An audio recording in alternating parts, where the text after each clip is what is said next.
James and Diogo stayed up all night, taking notes and analyzing the data they collected.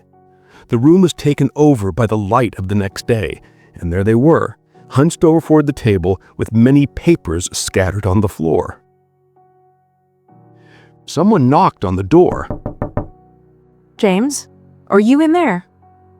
James awoke and saw all that mess. His head was throbbing, but he knew they had promising results after analyzing the sample. Yes, come in. The door is locked. I came to clean the laboratory. James got up and opened the door, and some undergraduate research students were waiting to prepare the lab. But this laboratory is mine. I handle the cleaning and preparation myself. It was Dr. Isaque's order. We just have to clean the place. Wait here. James closed the door and went to Diogo. Diogo, wake up. I need you to stop the students from coming in here. I need to solve a problem. I'll be back in a few minutes. But what problem, sir? James turned his back and left through the door, passing the students. They began to enter the laboratory. Diogo jumped from his chair and ran to the students, asking them to stay outside until James returned. The door to Isaque's office opened, and James walked through it. James, what are you doing here so early? I'm here to stop you from taking my laboratory. You were there? I asked the students to go there and prepare the place, as today we begin studies with Jamesianium. Sorry, my old friend, but I did not authorize the use of my laboratory. James, I'm just trying to get the team closer to you, especially now that we are starting studies with the new chemical element. These professors don't take me seriously. You know that very well. Besides, use another laboratory. I have my own research in progress, and I can't set it aside now.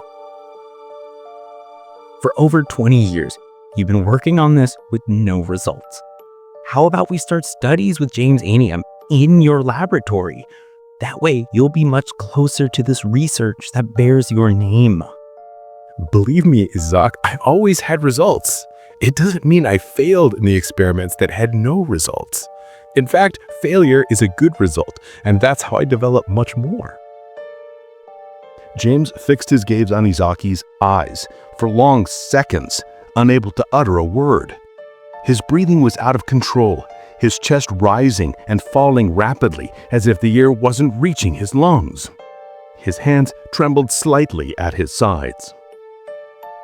All right, I ask you to calm down, James. I'm sorry for giving that order without consulting you. I'll ask the students to set up another laboratory to start the studies. I'd like to take the opportunity to ask you a favor.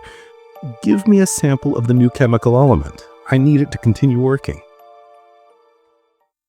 But James, what we have is very little, and we don't even have authorization to use the entire sample for experiments.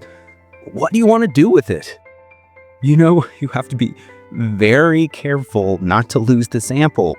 Come now, Isaque. Who created and then did the work and extraction of the compounds from our sample? I deserved a bit of it, and you can be sure not a single milligram of the new compound will be lost. I'm sorry to make your request difficult, but you'll need to sign a liability form. I need to issue a report with all the work to be developed with this compound. You also need to write a summary of what you're developing. You don't need to say much, just say the goal is to cure brain diseases or something like that. James stared at Isaque for a few seconds. His expression seemed irritated, but he quickly opened a false smile and replied, "Thank you." James left the room and pulled the door, which slammed shut. Isaque stared at the room, speechless. Want to dive deeper into incredible stories? Check out author Thiago Saza's books, available on Amazon Kindle. Beyond these philosophical reflections, you'll find action-packed adventures, gripping mysteries, and extraordinary tales. If you enjoyed this philosophical journey and were captivated by these revelations, Hit that like button, subscribe to the channel, and share this video with someone who's also searching for answers about life and our place in the universe.